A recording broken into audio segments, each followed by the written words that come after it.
Bueno, buenas tardes. Yo soy la presidenta del Centro de Longevidad para la República Argentina. Y hoy me toca coordinar el simposio Redefinir a la discriminación, combatiendo el viejismo en forma cotidiana. El perfil de edad de nuestra sociedad está cambiando rápidamente. El número de personas de 65 años o más aumentará en más del 40% en 20 años. Y el número de hogares donde la persona mayor tiene 85 años o más lo hará más rápido que cualquier otro grupo de edad. A pesar de estos profundos cambios en la estructura de nuestra sociedad, la discriminación por edad todavía está muy extendida. Los estereotipos y las actitudes hacia el proceso del envejecimiento y las personas mayores tienden a ser más negativos que positivos. Pueden ser perjudiciales para las personas de dos maneras. Primero, cuando resultan en prejuicios y discriminación, que se puede experimentar tanto directa como indirectamente. En segundo lugar, cuando dan un marco a la forma en que pensamos y sentimos sobre la edad, inclusive respecto a nuestro propio envejecimiento. La discriminación por edad es una combinación de cómo pensamos sobre la edad, estereotipos, cómo nos sentimos frente a la edad, prejuicios, y cómo nos comportamos en relación con la edad, discriminación propiamente. Las características personales como la edad se pueden utilizar como un sustituto de la similitud, lo que lleva a suponer que quienes tienen una edad similar también se parecen en otros aspectos. Las personas tienden a ver a otras que tienen una edad similar a ellas como más parecidas, y es probable que se sientan más cómodas interactuando con miembros de su propio grupo etario. A menudo desarrollamos actitudes negativas hacia aquellos que vemos como diferentes a nosotros, proceso que se denomina otredad. La mayoría de las personas ven a las distintas edades como grupos diferentes. La diferencia también se puede percibir a través de múltiples características personales. Por ejemplo, un hombre mayor puede ser visto y tratado diferente a una mujer mayor, o una persona mayor heterosexual de manera distinta a un homosexual. La influencia de las características de varios grupos se conoce como interseccionalidad. Por lo tanto, la edad se combina con otras identidades, dando como resultado un doble riesgo, por el cual los miembros de grupos ya marginados son estigmatizados aún más a medida que envejecen. El proceso de otredad resulta en estereotipos, y los estereotipos de las personas mayores tienden a ser más negativos que positivos. Los estereotipos descriptivos representan suposiciones sobre cómo pensamos que ciertos grupos o individuos son. En el contexto de la vida, estas pueden ser cosas positivas como la cortesía, la moral, y tener la capacidad más o menos de comprender más a los demás. También pueden ser cosas negativas, como que las personas mayores sean menos atractivas y menos capaces física y mentalmente. A veces son una mezcla de estereotipos negativos y positivos. Por ejemplo, que las voces más viejas se consideran menos poderosas, pero más sabias. Es importante destacar que la investigación sugiere que cómo pensamos y sentimos hacia los adultos mayores puede influir en cómo nos comportamos e interactuamos con ellos. Se considera a los mayores como queribles, pero de poca competencia, lo que puede generar sentimientos de lástima y fomentar conductas pasivas dañinas, como la negligencia y la exclusión. También pueden conducir a comportamientos de ayuda que no impresionan como dañinos, pero pueden ser bastante condescendientes, algo así como algunos profesionales han descrito las actitudes de la sociedad hacia las personas mayores como indiferencia benigna. Esto significa que la discriminación por edad tiende a manifestarse más indirectamente, como una falta de respeto, por ejemplo. Esto está respaldado por los datos de una encuesta muy importante, la encuesta social europea que se hizo en el año 2012, que muestra que poco más del 41% de los encuestados informaron que se le faltó el respeto por su edad, mientras que solo el 23% fueron insultados o abusados por lo mismo. Los estereotipos descriptivos son suposiciones sobre cómo pensamos que ciertos grupos de personas deberían actuar o comportarse. Ejemplos comunes incluyen la noción de que las personas mayores deben traspasar el poder a las personas más jóvenes, que no deben consumir demasiado los recursos existentes o participar en actividades que se consideren tradicionalmente para las personas más jóvenes.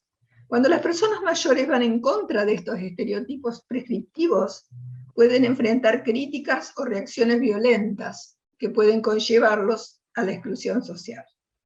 Tanto los estereotipos descriptivos como los prescriptivos pueden convertirse en profecías autocumplidoras, ya que pueden afectar la forma en que las personas mayores se ven a sí mismos, sus propias capacidades y, por lo tanto, el tipo de tareas y actividades en las cuales se involucran. La forma en que le hablamos también es importante, ya que puede afectar e influenciar su comportamiento. Estos estereotipos y actitudes se moldean, reflejan y reproducen en el lenguaje que usamos, tanto en términos de nuestra vida cotidiana como en una variedad de contextos diferentes, como son, por ejemplo, los medios de comunicación y las políticas sociales y de salud. Las narrativas que promueven la vejez como un periodo de inevitable declive, una sociedad que envejece como una crisis y pone a las generaciones en una batalla por los recursos y el poder, probablemente exacerben estos problemas, llegando al sistema judicial a veces por una simple toma de decisiones por parte de una persona mayor. Necesitamos desafiar esto. La vejez necesita ser reconocida como una época de diversidad como cualquier otra época y como parte del ciclo de la vida. Una de las formas de hacerlo es reajustar el equilibrio, la equidad y fomentar representaciones más realistas del envejecimiento en los medios tradicionales, las redes sociales y los círculos de formulación de decisión de políticas. Muchas gracias. Bueno, voy a presentar a la primera oradora, que es la doctora Alicia Cabanchik, psiquiatra, doctora en salud mental de la Universidad de Buenos Aires, magíster en psiconeurofarmacología de la Universidad Favaloro, directora de la especialización en psicogeriatría de la Universidad Maimónides y miembro del Ejecutivo de ILC Argentina. El título de su exposición es Discriminación de la persona mayor con enfermedad mental. Buenas tardes. Un placer compartir esta mesa de ILC. Mi tema es discriminación del adulto mayor con enfermedad mental cuando el miedo impide el talento de vincularse. Las diferencias son siguientes. Las diferencias suelen generar miedos y estereotipos. A menor autoestima, mayor miedo a las diferencias. La enfermedad mental suele dar miedo y mucha gente tiene miedo o siente miedo a envejecer. Siguiente. Los miedos tienen aspectos genéticos, ancestrales del temor ante potenciales depredadores, y los adquiridos donde se aprende a tener miedo y se archiva en la amígdala cerebral. Siguiente. El miedo al enfermo mental potencia el miedo social y viceversa. El miedo a lo desconocido, al contagio, a lo diferente, tener baja autoestima o debilidad yoica, generan alejamiento, exclusión, rechazo, agresividad, ocultamiento. Siguiente. El miedo al envejecer muchas veces genera prejuicios, denominados viejismo o edadismo. Los estigmas, segregación, hay idealización de la juventud, y es el único de los prejuicios, como decía Salvarezza, que no se puede escapar la persona si la vida se lo permite. Vejez no es enfermedad. Siguiente. Vamos a definir estereotipo. El estereotipo es una forma de prejuicio grupal, es un conjunto de creencias erróneas que la mayoría de la población mantiene en relación a un determinado grupo social y que condicionan en gran medida la percepción, el recuerdo y valoración de características y conductas de los miembros del grupo. El prejuicio es individual y es un juicio o una opinión generalmente negativo que se forma sin motivo y sin el conocimiento necesario. Supone tener una actitud negativa y hostil hacia una persona que se identifica como perteneciente a un grupo por el simple hecho de pertenecer. Y la estigmatización, el conjunto de actitudes y creencias desfavorables que desacreditan o rechazan a una persona o a un grupo por considerarlos diferentes. Siguiente.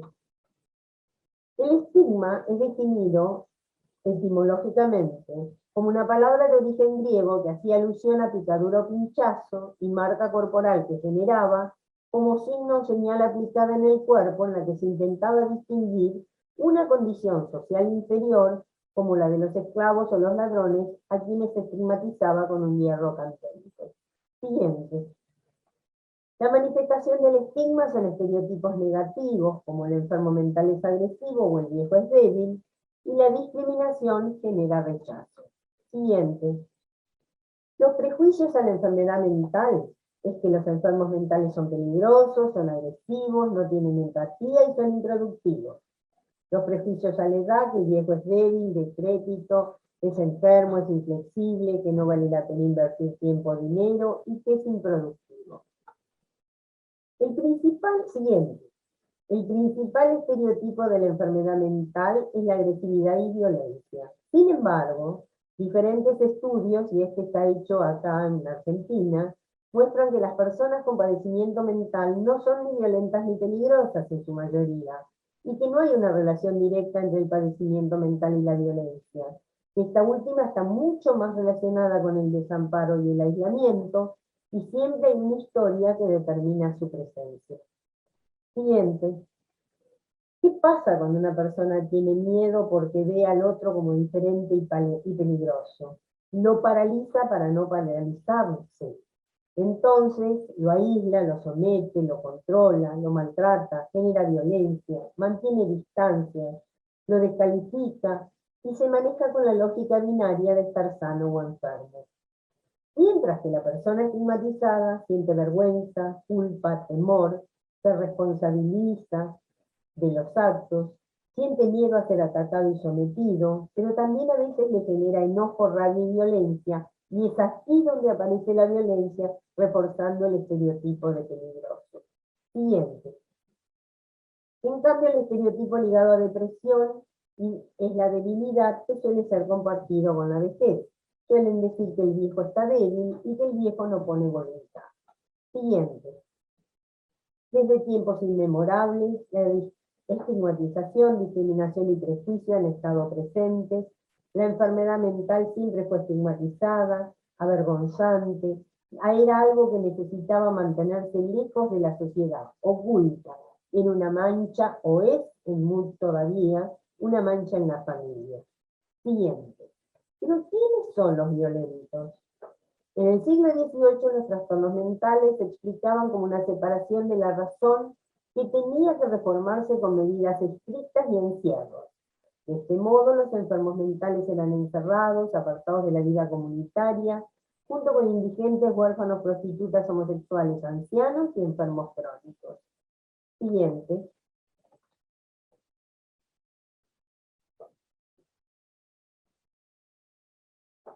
Esto, o sea, el tema de la discriminación se agrava cuando se trata de una mujer, porque ahí se suma, digamos, a la discriminación de la enfermedad mental y de la vejez el género femenino.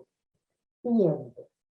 La discriminación de las patologías como depresión y demencia, donde plantean que es natural de la edad y no hay diagnóstico y no hay tratamiento, cuando alguien está con delirio como que está viejo, está gaga, el alcoholismo no es registrado y la polifarmacia se considera normal en los viejos. Siguiente.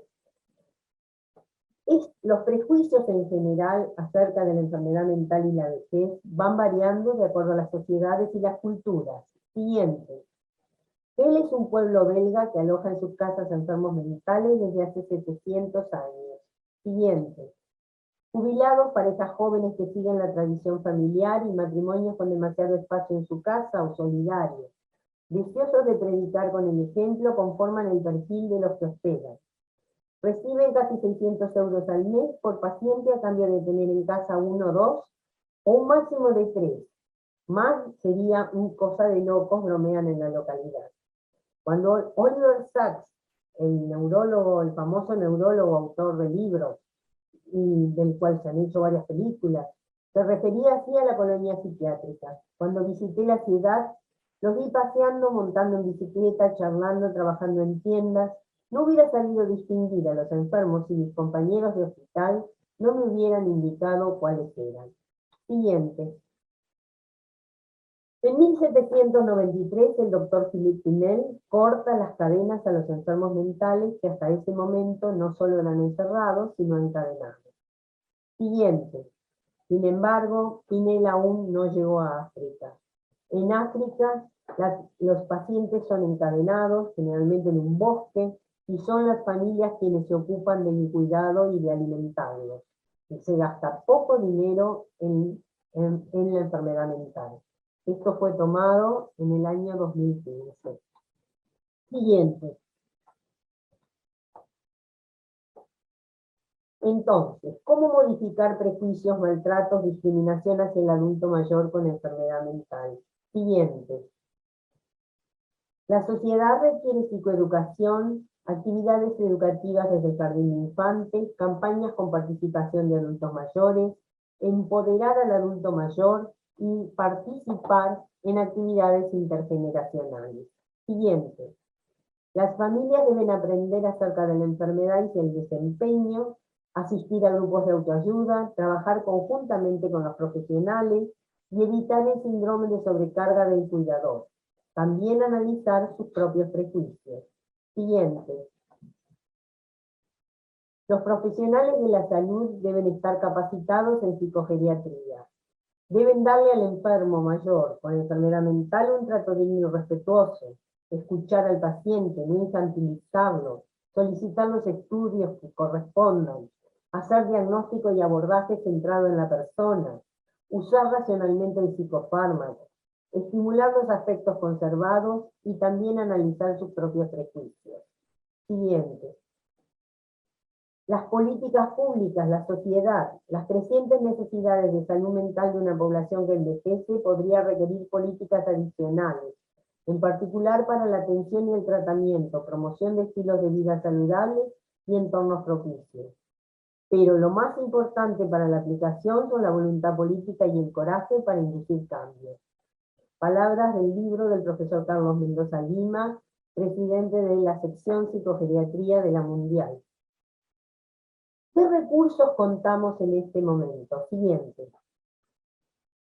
Por ejemplo, para la demencia contamos con ALMA, y una de sus actividades es Café con Alma, actividad intergeneracional que se realiza en un café donde participan los pacientes con sus familias y también profesionales que suelen dar una pequeña charla y luego se cantan, bailan los pacientes, interactúan, además de merendar. Siguiente. En España se desarrolló Café con Alma, se desarrolló Alzheimer León, donde realizan actividades internacionales, por ejemplo, de teatro, de juegos.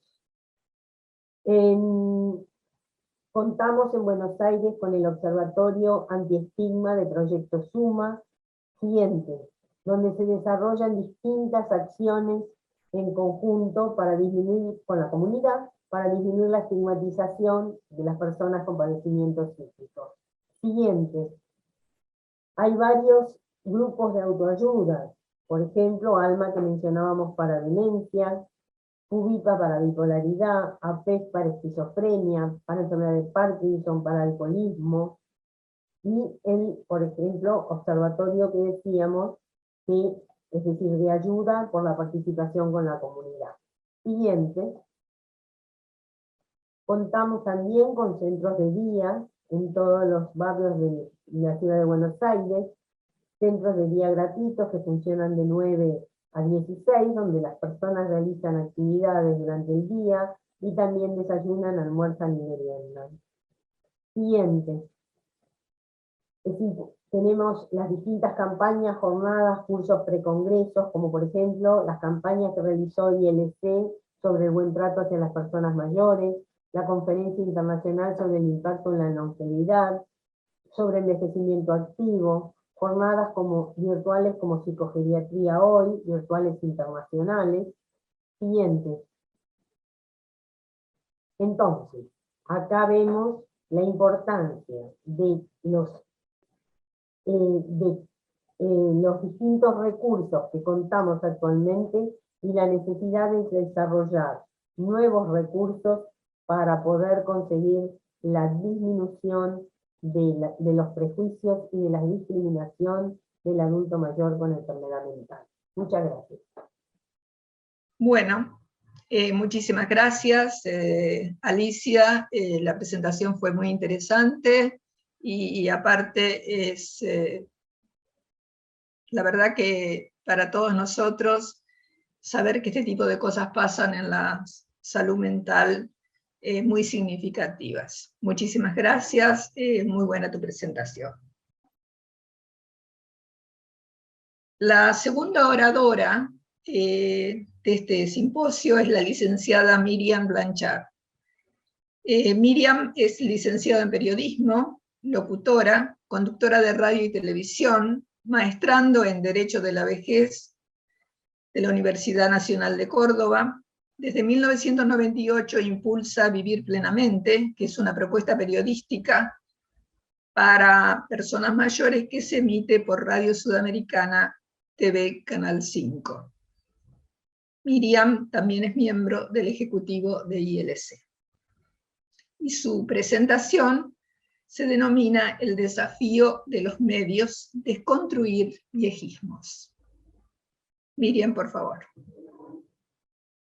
Muy buenas tardes, muchísimas gracias por la invitación. Es un verdadero placer poder compartir esta mesa con las compañeras de ILC Argentina. Un honor, felicitaciones a quienes hicieron posible este magnífico Congreso Internacional de Geriatría y Gerontología, en particular a mis compatriotas. Voy a compartir la pantalla. Les propongo hablar sobre el desafío de los medios de comunicación para combatir los viejismos, edadismos. En este sentido, los periodistas en particular tenemos una gran responsabilidad porque somos quienes realizamos los recortes de la realidad que luego presentamos como noticias. En ese montaje de la realidad que hacemos influyen muchos factores. Podemos mencionar la política editorial del medio, el tiempo que tenemos para realizar esa nota y también nuestras propias creencias y prejuicios sobre la vejez y las personas mayores. Las palabras sabemos que son generadoras de sentido y son justamente nuestra materia prima. Ustedes aquí pueden ver algunos de los titulares que aparecieron en la época de pandemia en mi región, en Chaco y Corrientes, a donde los títulos encasillan a las personas mayores en un rol filial. Estamos hablando de abuelo, cuando quizás muchos de ellos ni siquiera lo son. También podemos encontrar con cierta frecuencia la infantilización y hasta una mirada paternalista a la hora de escribir una noticia. Por eso es muy importante que los profesionales nos capacitemos en derecho de la vejez, así como en su momento tuvimos que hacerlo con cuestiones de género. Y digo que es muy importante para que no sigamos abonando esa idea en el imaginario colectivo que la vejez es sinónimo de fragilidad, dependencia, que a partir de que uno tiene 60, 65 años, necesita de un otro que se haga cargo de nuestras vidas, que empiece a tomar decisiones porque nosotros somos incapaces de hacerlos. Entonces, esto es muy importante. Aquí en Argentina tenemos un cuadernillo de estilo propuesto por el INADI y también un decálogo, por mencionar algo, de la Defensoría de las Audiencias, que nos propone a los profesionales cómo hacer una comunicación respetuosa y libre de estereotipos y viejismos. Afortunadamente, el mundo académico, científico y jurídico ha evolucionado muchísimo. Aquí en el continente americano tenemos la Convención Interamericana de los Derechos Humanos de las Personas Mayores. Y esto nos pone frente a un problema cultural, a un desafío. ¿Por qué digo cultural? Porque la vejez en sí es una construcción cultural. Nosotros, desde los medios de comunicación, debemos resolver esta cuestión, debemos deconstruir por medio de nuevas estrategias discursivas para poner en práctica eficientemente los derechos que consagra la Convención Interamericana de los Derechos Humanos de las Personas Mayores. Y la Convención, desde mi punto de vista, vino a interpelarnos a los profesionales. Vino a interpelarnos sobre la forma en la que redactamos las noticias.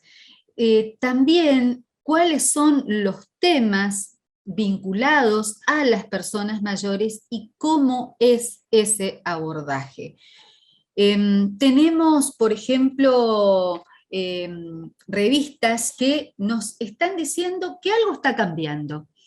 Y esto es muy alentador porque aquí ustedes pueden observar la revista Clara, es de España, es una revista de moda, que hace alusión a cómo tiene que ser el cabello de una mujer a partir de los 50 años, pero habla de apropiarnos de nuestra edad, de que generemos nuestro propio estilo y que no nos dejemos encasillar ni atrapar por las miradas edadistas. Y me pareció sumamente importante que una revista de moda trate este tema y en la forma que lo está haciendo, porque las mujeres aún seguimos siendo presa de esos estereotipos de mujer que nos venden los medios de comunicación o que nos imponen los medios de comunicación. Estamos también aquí viendo una sección de espectáculos ya en Diario Clarín de Argentina, a donde hacen alusión a las personas mayores de 80 años que siguen trabajando. Los protagonistas de esta nota son nuestros artistas. Ahí vemos a Mirta Legrand, que es una señora que ya superó los 90 años, está Magdalena Ruiz Guiñazú, una destacadísima periodista. Pero a mi criterio, a esto todavía le falta una revisión porque lo sigue presentando como algo excepcional, como una hazaña, como algo fuera de lo común cuando no debiera ser de esta forma. Insisto en que los periodistas tenemos una gran responsabilidad en transmitir a la sociedad en su conjunto, pero en particular a las nuevas generaciones, la manera de vivir, la sabiduría y la adaptabilidad que han tenido las personas mayores en este tiempo de pandemia. Si algo nos quedó en claro es eso, que las personas mayores se han sabido adaptar a las circunstancias. Creo que es porque han ido sobreviviendo a catástrofes, a guerras, a distintos momentos que los han puesto a prueba.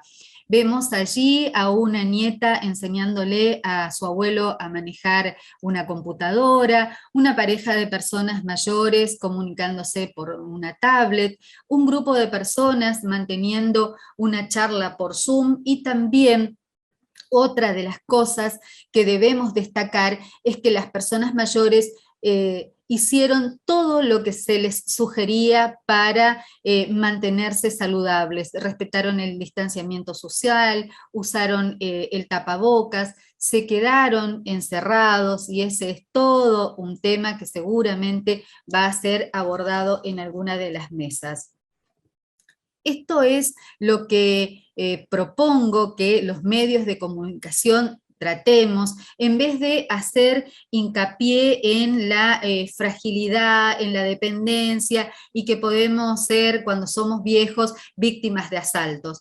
La verdad que víctima de asalto y de la inseguridad lo somos todos, no necesitas ser una persona mayor para que esto te suceda.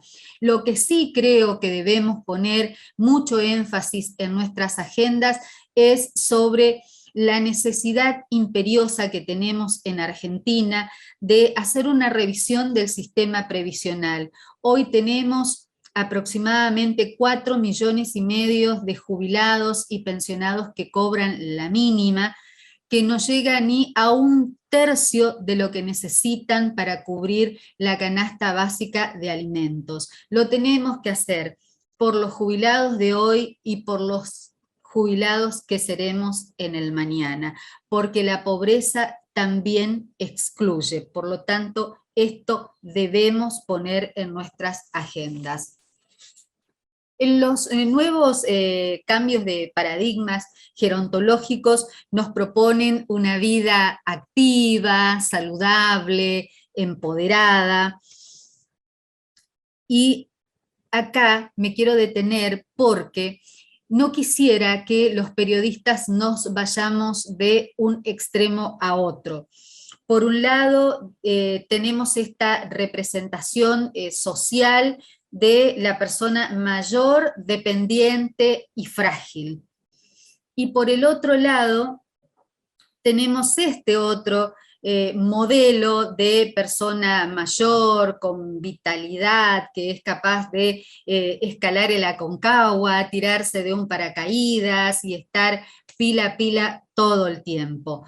Esto realmente puede significar un impacto altamente negativo en las personas mayores si es que nos vamos de un modelo a otro, porque las personas mayores se van a sentir presionadas al no poder responder a este nuevo modelo de persona mayor, moderna, hiperactiva, que es capaz de correr una maratón o andar cientos de kilómetros en bicicleta. Lo que tenemos que tener en claro es que hay múltiples formas de envejecer, como también las hay de seres humanos. El punto pasa por realmente enfrentar el desafío de reflejar en nuestros medios esa heterogeneidad que hay y esa diversidad, lo heterogénea que es esta etapa de la vida, lo diversa que es la vejez y que tiene, como les decíamos, mucho para dar, mucho para demostrar. Esto es lo que nosotros tenemos para contar en nuestros medios de comunicación, dar a conocer esas vejeces que por ahí están ausentes, totalmente ausentes de los medios de comunicación, como son, por ejemplo, las personas que viven en las zonas rurales, nuestros campesinos, nuestros pueblos originarios que reservan en ellos ese conocimiento de las plantas medicinales, nuestros campesinos de las áreas rurales que todavía saben cómo plantar según la luna, cómo hacer esa combinación de plantas para no necesitar ningún tipo de insecticida. Y hago hincapié en los pueblos originarios porque han sido realmente los guardianes inmemorables de la preservación del medio ambiente, ese respeto que tienen por las plantas, por los animales, y también podemos encontrar muchísimas personas mayores que están dispuestas a enseñarles a los jóvenes esos oficios que se están perdiendo, como por ejemplo el trenzado en cuero, que es algo característico de mi región, de Corrientes, el hilado en lanas de ovejas, que se hacen unos trabajos preciosos, altamente demandados. O sea, hay mucho para que nosotros como medios de comunicación podamos mostrar y hacer que las generaciones se encuentren y puedan realmente intercambiar con un beneficio mutuo. También otra de las cosas que no debemos dejar de tratar los medios de comunicación es la importancia que tiene la generación de nuevos lazos de amistad, de redes de apoyo, porque muchas personas frente a la viudez se quedan solos o ante la partida de sus hijos buscando un mejor destino. Entonces ahí los centros de jubilados, los clubes de personas mayores, los clubes deportivos, las bibliotecas populares realmente tienen un valor muy significativo para transformarse en esa red de apoyo, en ese espacio a donde van a encontrar nuevos lazos de amistad, nuevos lazos afectivos. Hay diferentes formas de envejecer, como les decía, pero todas buscamos sentirnos bien, porque somos personas envejecientes. Todas buscamos sentirnos bien, compartir, celebrar y disfrutar de la vida plenamente, como proponemos desde hace 15 años en nuestro programa de radio, Vivir Plenamente, que también tiene su versión televisiva y su sitio web www.vivirplenamente.com.ar. Allí ustedes van a poder ver en esta placa diferentes momentos de notas que hemos ido haciendo, la presencia de un coro en los estudios de la radio, el Newcon, que es un deporte que está ganando muchísimos adeptos en nuestra región, la elección de un consejo de adultos mayores en la provincia del Chaco, la cobertura de las fiestas patrias, con lo que significa la transmisión de valores y de amor por nuestra tierra que tienen las personas mayores, y también visitar las residencias y ver que se hace realidad lo que propone la Convención de la atención centrada en la persona. Siempre concluyo mis presentaciones últimamente con la imagen de estas dos mujeres que, si bien pertenecen a culturas muy diferentes, Barda Zoran es china, nació en China, es hija de rusos judíos que escaparon de la guerra, y ella en la época de la pandemia, ya por el 2020, decía que a sus 90 años ella sigue siendo una persona creativa, que disfruta de la vida y que nadie tiene derecho a decirle que es prescindible, a decirle hasta acá llegaste porque tenés 90 años. Además, es una mujer que en una entrevista decía que a partir de los 60 años ella sentía que como artista había logrado realmente florecer. Y tiene una faceta sumamente solidaria, ha creado una fundación con la finalidad de ayudar con sillas de rueda y todo tipo de apoyo técnico a las personas que están en residencias geriátricas de larga estadía. Y la otra persona que elijo es la señora Nora Lucía Isnarda. Ella es docente chaqueña, jubilada, que cuando llegó la jubilación se puso a estudiar medicina. Y me encantó una frase que ella también dice en una nota: la vida tiene una sola fecha de vencimiento y mientras transcurre es plena siempre. En ningún momento decrece el valor de estar vivo. Y las elijo para hacer el cierre porque son dos mujeres que comparten una misma filosofía de vida a pesar de ser de culturas diferentes. Ellas hablan de una vejez con proyectos, con pasión, con ímpetu, con alegría, con amor y compromiso. Y realmente en eso creemos quienes hacemos periodismo para personas mayores en vivir plenamente. A ustedes, queridos amigos, quiero pedirles que no seamos indiferentes, que no mantengamos una actitud pasiva frente a los discursos viejistas, porque mantener esta postura es ser cómplices del maltrato y de la violencia simbólica que sufren las personas mayores. Estoy absolutamente convencida que juntos podemos generar un cambio de paradigma, podemos construir una sociedad para todas las edades, con una visión positiva de la vejez y una comunicación libre de viejismos.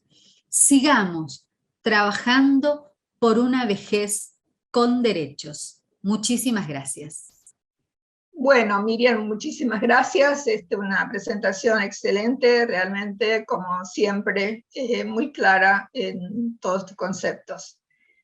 Y ahora, finalmente voy a presentar a la doctora María Perla Bausieta, abogada, defensora pública curadora de la Defensoría General de la Nación, directora ejecutiva en Argentina de la Fundación Derechos Mayores, con sede en Santiago de Chile, miembro adjunto del Grupo de Investigación de SATAR, de la SAC, miembro del Seminario Permanente de Investigación en Derecho de la Vejez de la UBA a cargo de la doctora Isolina Damove y miembro ejecutivo de ILC, Argentina. El título de su exposición es Judicializar el declive. Buenas tardes. Bueno, mi nombre es Perla Bausieta y yo voy a hablar en esta mesa del combatiendo el viejismo desde la parte un poco antipática tal vez, que significa judicializar o llevar a los estrados de un tribunal, de un juez competente, una cuestión vinculada a la vejez, ¿no? Ustedes, dentro de nuestro ordenamiento jurídico, tienen la posibilidad las personas de judicializar una cuestión que tenga que ver con actos jurídicos, con tomar decisiones en ámbitos que tengan consecuencias jurídicas. Entonces, para ello, durante el proceso, es necesario que la persona cuente siempre con un abogado.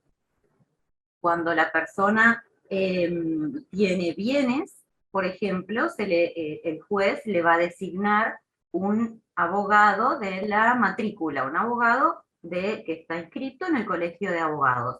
Si no tiene bienes y no se ha presentado con su propio abogado de confianza, entonces el juez tiene la obligación de designarle un abogado, que en este caso podría ser de la Defensoría General de la Nación, desde donde yo intervengo, con el cargo que yo ejerzo es defensor público curador. Entonces, como ustedes pueden ver en el nombre del cargo de defensor, lo que realizamos los defensores públicos en este juicio de determinación de capacidad jurídica es la defensa de la capacidad jurídica, tendiente a que el juez pueda tomar la mejor decisión y más acorde a la singularidad de la persona.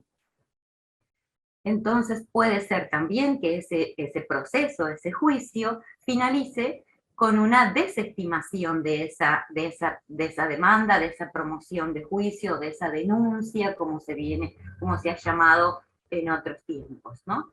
Entonces, ¿quiénes pueden iniciar ese proceso de determinación de capacidad jurídica o de determinación del ejercicio de capacidad jurídica?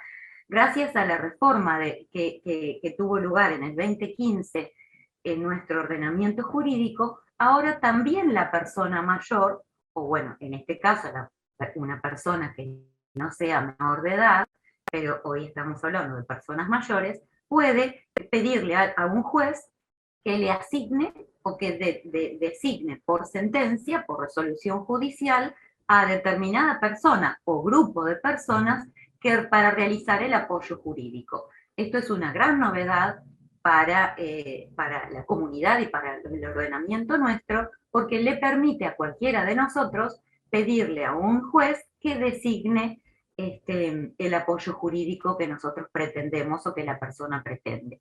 Por supuesto que también la posibilidad del inicio del juicio está en manos de los parientes de la persona, de allegados, también del grupo, por ejemplo, de abogados de una obra social que advierte que hay una persona en situación de vulnerabilidad para la toma de decisiones jurídicas. Por ejemplo, nosotros en nuestro ordenamiento aquí en Argentina, no es común, pero sí ha habido ocasiones en que los abogados del PAMI, del Programa Asistencial Médico Integral, PAMI, promuevan o den aviso al sistema jurídico de la existencia de un afiliado, en ese caso, que requiere de una sustanciación del proceso para llegar a una sentencia que lo pueda acompañar según sus necesidades. ¿Para qué la persona requiere de capacidad jurídica? Eso no, aplica para todas las personas. La capacidad jurídica es la aptitud de ser titular de derechos y de ejercer derechos en igualdad de condiciones que todas las demás personas. Por lo tanto, tiene que ver siempre con la capacidad de ponderar las consecuencias de actos jurídicos. Nosotros dividimos a grandes rasgos en tres aspectos. El aspecto del acto jurídico vinculado específicamente con el consentimiento informado en salud. Nosotros tenemos una normativa que tiene una ley especial y una normativa en el Código Civil y Comercial de la Nación, que aplica para todo el país, y la ley especial es la Ley de Derechos del Paciente, 26.529, que desarrolla, que regula, mejor dicho, la declaración del consentimiento informado en términos de salud. Todo lo que tiene que ver con una internación clínica o internación psiquiátrica, en el caso de la internación psiquiátrica va a aplicarse también la Ley Nacional de Salud Mental, que tiene alcance en todo nuestro país, que es la 26.657, con las dos están reglamentadas, quiere decir que están desarrollados más o menos todos los artículos. Hay artículos de esas dos leyes que no están reglamentados y que se aplican tal como están en la ley primigenia.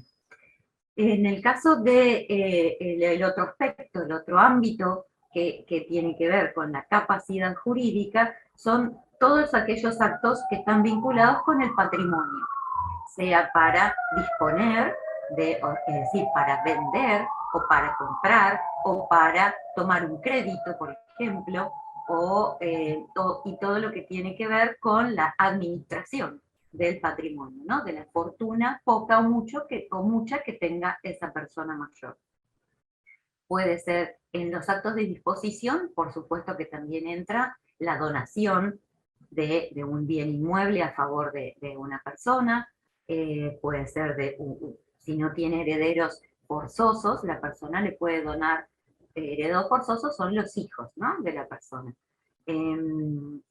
La persona le puede donar su inmueble o sus inmuebles a quien él decida. En el caso de la administración, tiene que ver con la percepción de su ingreso, por ejemplo, si tiene un ingreso de una jubilación y una pensión. Ustedes saben que nosotros tenemos una vejez muy feminizada, por lo tanto, la mayor parte de las personas, mujeres, tiene una jubilación como ingreso más una pensión, en varios casos, ¿no? También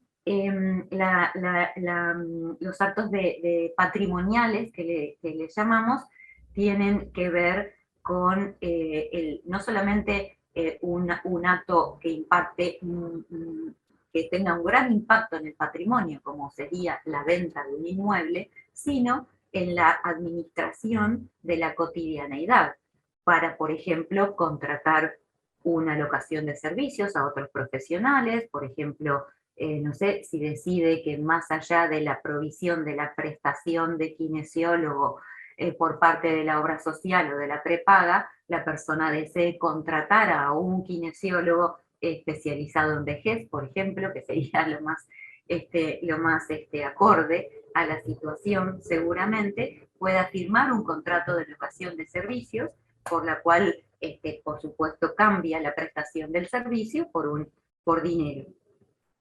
Y en el otro aspecto de los actos jurídicos que se sustancian o se desarrollan dentro de ese proceso de capacidad de determinación del ejercicio de la capacidad jurídica son los relativos a los derechos políticos, porque nosotros en nuestro ordenamiento argentino tenemos el Código Nacional Electoral, que prevé que el acto del sufragio, o sea, del voto, es obligatorio hasta la edad de 70 años y luego es opcional para las personas mayores de 70 años.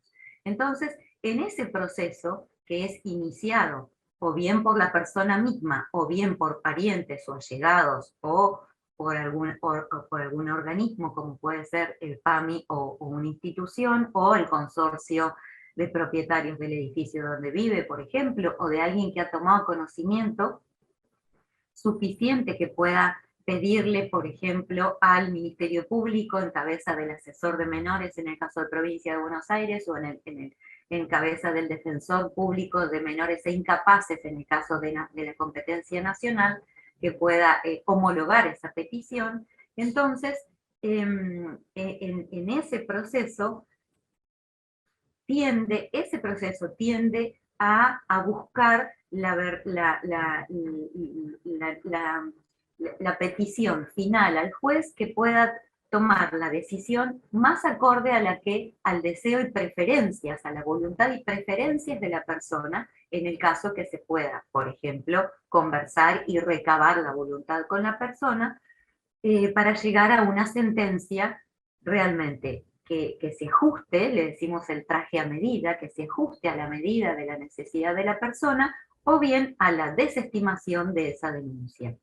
La palabra denuncia queda como una rémora de otros tiempos del ordenamiento anterior, cuando se veía la restricción de capacidad más como un castigo que una cuestión de en beneficio de la persona. Pero ahora nosotros tenemos normativa puntualmente que nos compele a que el procedimiento sea en beneficio de la persona. Por eso le da derecho a aportar toda la prueba que sea necesaria, por ejemplo, a participar en el proceso. Tiene la posibilidad de participar no solamente a través de un abogado que sea designado si él no concurre al expediente desde el día 1 con su propio abogado, sino aportar la prueba que él quiera. Y además a estar presente en las audiencias, en la audiencia que va a tener, la entrevista personal que va a tener sí o sí el juez.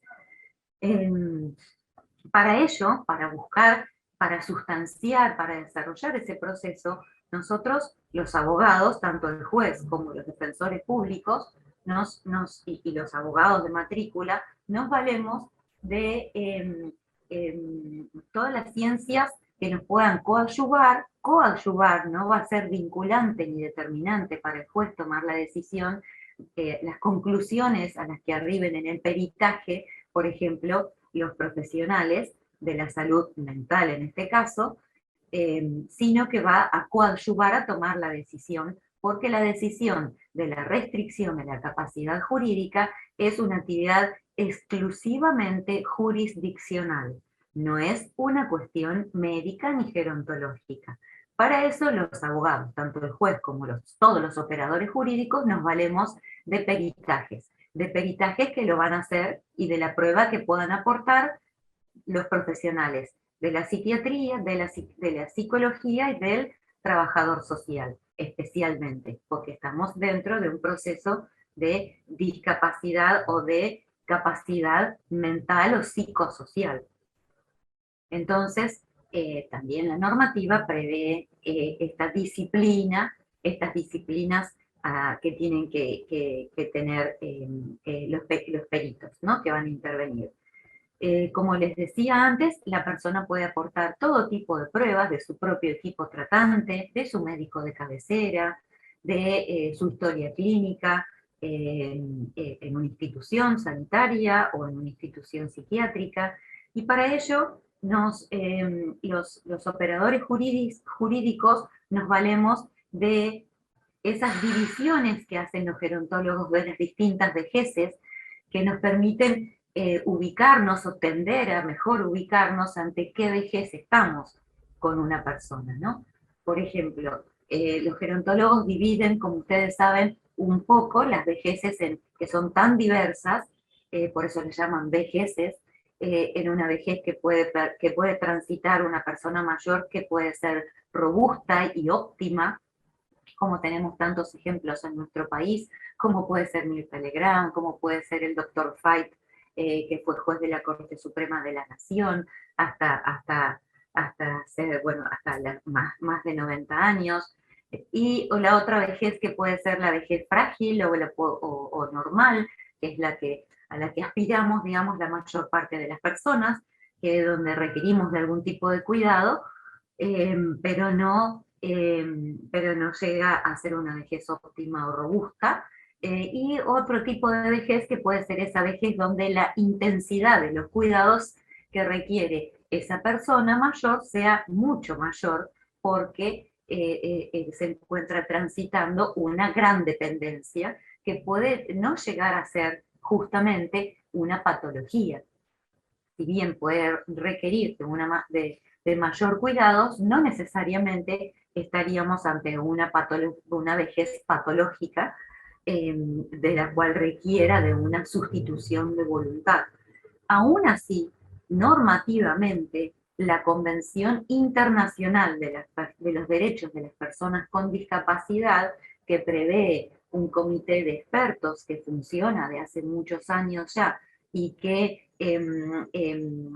aprueba observaciones generales, se llama así, para todo el planeta, para todos los estados que han aprobado y ratificado ese documento internacional que se llama Convención Internacional de los Derechos de las Personas con Discapacidad, nos ha coadyuvado también a entender ese nuevo paradigma de la capacidad jurídica, por la cual todas las personas tenemos derecho al reconocimiento de la personalidad jurídica, y en caso que requeramos un apoyo jurídico para tomar decisiones en igualdad de condiciones que las demás personas, prevé este instituto jurídico nuevo, que es el apoyo jurídico, que puede ser realizado por una persona o por más de una persona o hasta por un grupo de personas.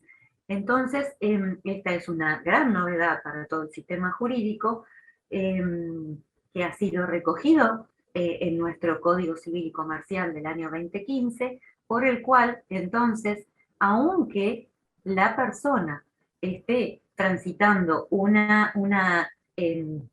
declive o un deterioro ya muy severo, por el cual no podamos nosotros recabar su voluntad, sí, este comité de expertos en la observación general número 1 nos cuenta nos comunica cómo podemos ir a buscar esa voluntad y preferencias conforme a la historia de vida que ha tenido esa persona, buscando referentes en su barrio, en sus parientes, en sus hijos, en sus pares, hermanos o amigos que podamos encontrar, o que nos puedan comunicar, por ejemplo, si él tomaría un crédito o vendería el campo del que fue dueño desde que nació, o cambiaría de arrendatario o de arrendatario, en el sentido de que si una persona le arrendó su campo toda la vida a la misma familia, tal vez no cambiaría de arrendatario, o no tomaría un crédito porque no estaba en él la costumbre de arriesgarse, o no compraría bonos, o bueno, o no sé, o por ejemplo, en términos de salud, que su voluntad de no ser entubado, por ejemplo, en el caso de requerirlo. Entonces, por supuesto que también tenemos otra herramienta los abogados, que es el Instituto Jurídico de las Directivas Anticipadas, que no es muy conocido y todavía hay una parte de doctrina que dice que tienen que estar plasmadas en escritura pública, y otra parte de la doctrina, digamos, de los investigadores que dicen que no lo requiere, porque el Código Civil o la normativa no es completamente clara. Pero los abogados, si tuviéramos una directiva anticipada firmada por la persona cuando estaba en completo uso de su discernimiento y de su capacidad, sería mucho más fácil. Pero cuando no la tenemos, a esa directiva anticipada, tenemos que recurrir a esa historia de vida para tratar de reconocer, por lo menos de intentar buscarla, ¿no? Por supuesto que va a haber ocasiones, como siempre, la casuística se nos presenta a todos los abogados, porque hay tantas historias como seres humanos sobre el planeta, entonces sí vamos a tener que recurrir a la toma de la decisión con lo que tenemos. Entonces, para eso los gerontólogos son muy importantes, y sería muy importante que cada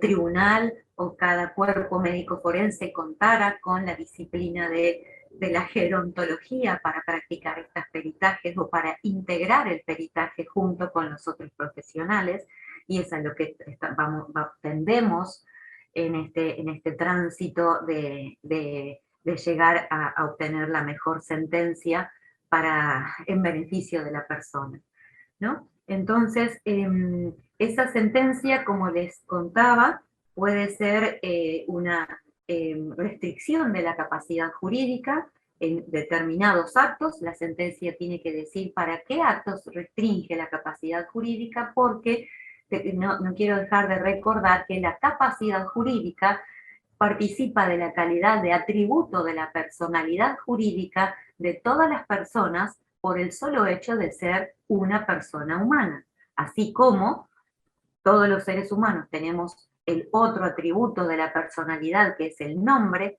todas las personas tenemos un nombre, todas las personas tenemos un domicilio, que es el otro atributo de la personalidad, todas las personas tenemos un estado de hijo, estado de cónyuge, estado de unión convivencial, estado de padre, estado de hermano. El estado de familia es otro atributo de la personalidad jurídica, junto con el nombre, el domicilio y la capacidad jurídica. Algunos dicen que también el patrimonio es otro atributo de la personalidad jurídica, y otros participan de que no lo es.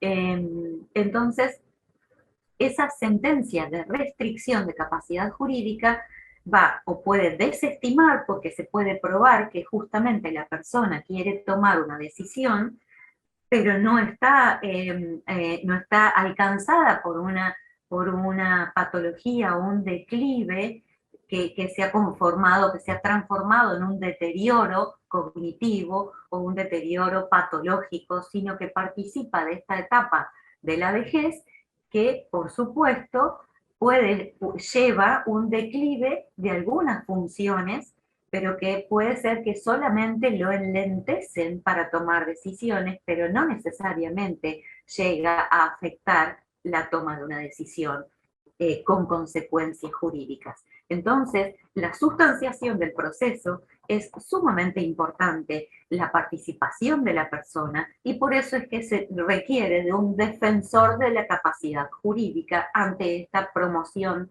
del juicio. Por eso es que la persona siempre tiene que tener un abogado para sí, y ese abogado debe ser distinto a los abogados de aquellos que promocionaron el juicio. Justamente puede ser, en muchas ocasiones ocurre, que son de completa confianza, porque por ejemplo es el cónyuge quien promueve la determinación de capacidad jurídica, o son los hijos, o son los hermanos, o son los sobrinos, pero justamente lo hacen en beneficio de la persona, o del grupo familiar para tomar una decisión, por ejemplo, para representarlo en un proceso sucesorio, o en un proceso laboral, o en un daños y perjuicios, o en la venta de un inmueble, o en la ejecución de una presidencia de una sociedad, por ejemplo, para seguir llevando adelante una actividad empresarial. Lo cierto es que esa sentencia puede terminar, como dije antes, en la desestimación de esta promoción o denuncia, o puede terminar en una restricción de capacidad jurídica para determinados actos para los cuales la persona mayor, va a poder tomar las decisiones, pero con el apoyo jurídico de tal o cual persona, o en forma indistinta de uno o de otro.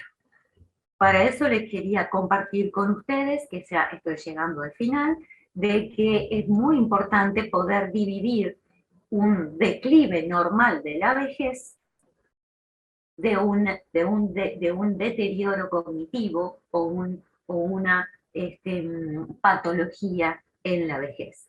Porque si no hacemos esa distinción, caemos en esta discriminación de la persona mayor por el solo hecho de estar transitando el declive normal de la vejez. Nada más. Muchas gracias por su atención. Bueno, muchísimas gracias, doctora Boussieta. No podía faltar un tema como este dentro de la discriminación, y usted lo ha hecho realmente con mucha inteligencia y sumamente claro para toda la audiencia. Muchas gracias. Y ahora voy a dar lugar a la apertura de preguntas y respuestas de las personas que estén interesadas en participar de nuestro simposio. Tengo entendido que las preguntas deben ser hechas por escrito. Muchísimas gracias.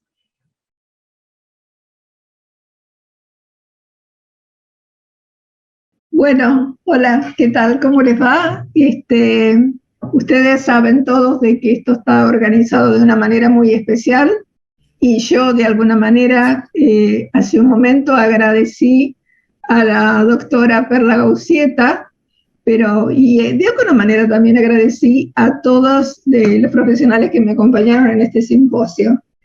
Pero quiero agradecerles una vez más, ahora que estamos en vivo, porque realmente ha sido excelente. Estoy muy, muy contenta, y yo creo que hemos dado un buen pantallazo a lo que la discriminación se refiere con respecto a las personas mayores sanas, personas mayores enfermas, personas mayores en general. Hay algunas preguntas que nos hacen, que inclusive esta mañana se tocó en otra de las mesas de ILC Argentina, que tiene que ver con la voluntad anticipada. Si quisieras decir alguna cosa más, Perla, sobre eso. Decir dos palabras más, por favor. No tenemos mucho tiempo, así que me gustaría que por lo menos cada uno de nosotros dijera alguna palabrita más, para así nos dejamos también para el próximo simposio. Claro, sí, cómo no, encantada. La verdad es que las directivas anticipadas es justamente una herramienta que nos ha traído este cuerpo normativo a nuestro país, que nos permite a todos, desde el ámbito médico, estoy segura, desde el ámbito familiar y desde el ámbito mucho más jurídico, que somos extraños a la persona, tanto el juez como el defensor de menores e incapaces, como todos los operadores jurídicos son extraños completamente a la persona, conocer lo que fue la voluntad de la persona mayor cuando, en pleno uso de su discernimiento, pudo volcar en un papel, si puede ser en una escritura pública, mucho mejor, porque no le da visos de mucha formalidad y de ninguna duda. Pero la verdad es que es una herramienta que es muy poco difundida y que deberíamos todos, las personas, aunque no hayamos llegado aún a la etapa de la vejez, de utilizar para dejar plasmado cuál es nuestra voluntad en varios aspectos de la vida, sobre todo en cómo sería el trato cuál sería nuestra preferencia. Eso nada más. Gracias. Para Alicia. Alicia, ¿vos crees que la... Perdón, ¿podría agregar algo de las voluntades anticipadas? Sí, dale, decilo. En Europa hace mucho tiempo que se trabaja, tengo entendido, con voluntades anticipadas, y una de las problemáticas, estaba leyendo un trabajo español sobre eso, es que no se cumplen. Entonces, en muchos casos no se cumplen, y que esa es una problemática. Entonces, es como tener no solamente la garantía desde el punto de vista, es decir, jurídico, sino también la garantía familiar, comprometer a la familia al cumplimiento de esa voluntad.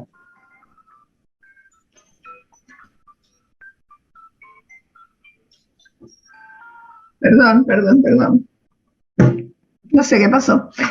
Me gustaría que desde tu punto de vista como psiquiatra, ¿vos crees que la ley de salud mental que tenemos ahora, que ha sido,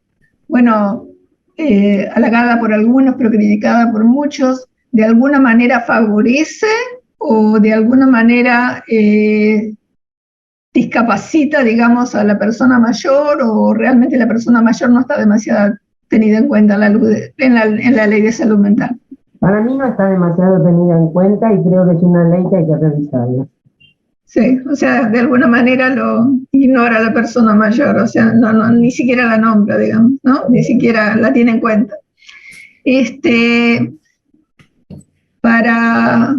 ¿Dónde estás? Que no te veo, Miriam.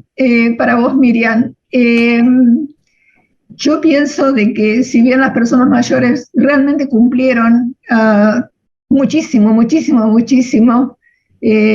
todos los problemas que tuvimos con la pandemia, excesivamente en algunos casos, porque hoy como médicos, los que hacemos medicina geriátrica, tenemos que estar pagando, digamos, las consecuencias de este encierro por tantos meses, que a lo mejor no fue necesario tanto.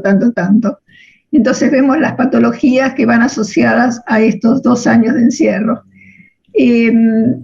¿Vos crees que la forma que lo manejaron los periodistas en general de las televisión más importantes, más conocidas, las más vistas por la gente, lo manejaron bien, lo manejaron mal? No, creo que, Lía, creo que no. Buenas tardes a todos.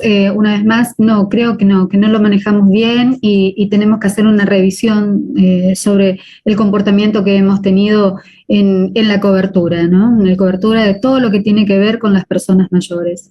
Y es una de las enseñanzas que creo que nos dejó la pandemia, ¿no? O sea, porque fue excesivo y es a donde más se vio la discriminación y también la vulneración que se hizo de los derechos de las personas mayores, cuando veíamos esas imágenes de las personas que eran trasladadas de las residencias geriátricas con esos primeros planos. La verdad que dejamos mucho que desear en ese aspecto.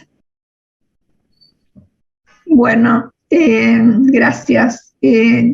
Acá me están preguntando si realmente podemos evitar la palabra deterioro. Y yo voy a responder, ustedes pueden responder también. O sea, cuando hablamos del tema del envejecimiento, de la vejez, yo creo que no deberíamos usar la palabra deterioro cuando no se debe usar, pero en la vejez, como en cualquier otra etapa de la vida, puede haber cierto grado de deterioro, y cuando tiene que ser usado, hay que llamar las cosas por su nombre. Lo que no debería ser usado es cuando no es puntual, cuando no corresponde. O sea, porque el envejecimiento es un proceso normal de la vida, es la vida misma, es parte del curso de vida, es la culminación de la historia de la vida de una persona. Así que ahí no, pero si no, la palabra deterioro, como deterioro, se puede aplicar las veces que sea estrictamente necesario y puntual. Lía, Sí. quería comentar que el DSM-5 cambió la palabra demencia por deterioro cognitivo. Bueno, perfecto. Eso es puntual, es puntual.